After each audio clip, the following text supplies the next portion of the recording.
సేవ చేయడమే లక్ష్యంగా గాంధీజీ ఫౌండేషన్ ముందుకెళ్తుందని చైర్మన్ డాక్టర్ కోడి శ్రీనివాసులు అన్నారు. నిరుపేదలకు నిత్యావసర సరుకుల పంపిణీ కార్యక్రమం శుక్రవారం నాడు తన కూతురు కోడి శృతి పుట్టినరోజు సందర్భంగా స్థానిక గాంధీజీ విద్యా సంస్థల యందు 1800 నిత్యావసర సరుకులను పంపిణీ చేశారు. సరుకులను పంపిణీ చేయాలనే లక్ష్యంతో ట్రస్మా జిల్లా అధ్యక్షుడు గాంధీజీ విద్యా సంస్థల చైర్మన్ డాక్టర్ కోడి శ్రీనివాసులు గత సంవత్సరం జనవరి 1వ తేదీన ప్రారంభించిన గాంధీజీ ఫౌండేషన్ ఆధ్వర్యంలో నిరుపేదలకు నిత్యావసర సరుకుల పంపిణీ కార్యక్రమం శుక్రవారం నాడు తన కూతురు కోడి శృతి పుట్టినరోజు సందర్భంగా స్థానిక గాంధీజీ విద్యా సంస్థల యందు 1800 నిత్యావసర సరుకులను పంపిణీ చేయడం జరిగింది. నిరుపేదల సమక్షంలో కేక్ కట్ చేసి తన కుటుంబ సభ్యులతో నిత్యావసర సరుకులు అందించారు. నిరుపేద మహిళలందరికీ కోడి శ్రీనివాసులు ప్రతి నెల నిత్యావసర సరుకులు అందించడమే కాకుండా ఈ నెల తన కూతురు పుట్టినరోజు వేడుకలు మాతో జరుపుకోవడం మాకు ఆనందాన్ని ఇచ్చిందని, వారి కుటుంబం ఆయురారోగ్యాలతో అష్టైశ్వర్యాలతో వర్ధిల్లాలని ఆశీర్వదించారు. అదేవిధంగా ఎన్ఆర్ఐ జూలూరు జగదీష్ శివాని దంపతులు మరియు జూలూరు కృష్ణయ్య పద్మ దంపతులు గాంధీజీ ఫౌండేషన్ సభ్యులందరికీ చీరలను అందించారు.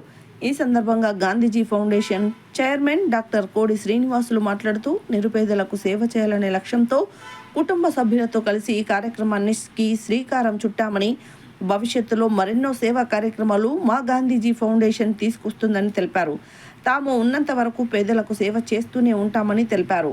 ఈ కార్యక్రమంలో గాంధీజీ ఫౌండేషన్ ప్రధాన కార్యదర్శి కోడి అరుణ, కోడి గిరిబాబు, కోడి సోములు, రావిరాల గణేష్, రావిరాల రమేష్, చెరుపల్లి వీరయ్య, చెరుపల్లి వెంకట్, కోడి ప్రీతి, కోడి చందన, గోపి, బోడ విజయ్ తదితరులు పాల్గొన్నారు.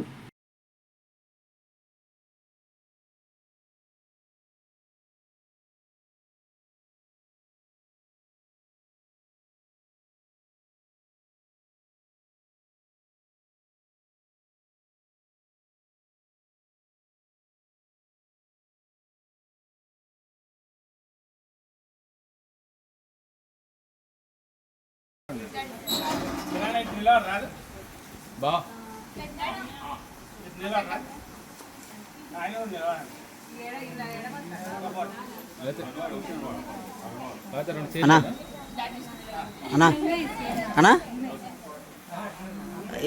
ఏం లేదు, స్కూల్లోనే ఉండు, బర్త్డే ఉంది.